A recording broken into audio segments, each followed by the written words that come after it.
আৰু আজি এটা গুৰুত্বপূৰ্ণ অৰ্ডাৰ দিলে, দুটা অৰ্ডাৰ দিলে ইনফেক্ট মিছ কেছ এটা কেছত, সেইটো হ'ল আপোনাৰ যে মহাবীৰ একৰ এটেচমেণ্ট অৰ্ডাৰটো কনফাৰ্ম কৰিলে যে নাই জব্দ হৈ থাকিব।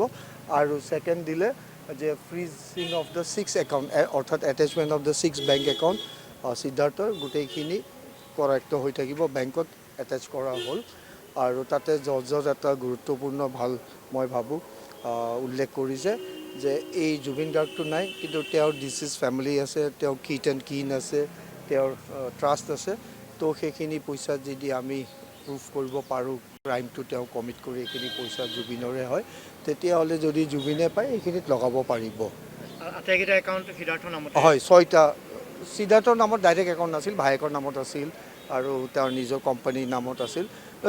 যিয়ে নহওক 6টা একাউণ্ট আমি বিচাৰিছিলোঁ জব্দ কৰিবৰ কাৰণে, এটেচমেণ্ট কৰিবৰ কাৰণে, সেই 6টাই এটেচ কৰিছে অনাৰেবল কোৰ্টে। 6টা একাউণ্টত কিমানমান পইচা আছিলে সেইটো পইচাৰ একজেক্ট এমাউণ্টটো নাজানিম, কাৰণ সেইটো তথ্যটো একচুৱেলি পুলিচৰ হাতত আছে।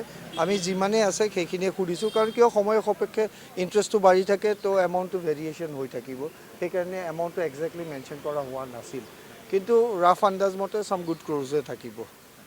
কাইলৈ শ্যাম কানুৰ জামিন? হয়, জামিনৰ অৰ্ডাৰ আছে। কালি ছেকেণ্ড হাফত চাগে মেমে নিশ্চয় অৰ্ডাৰটো দিব। Let's see, wait and watch কি হয়।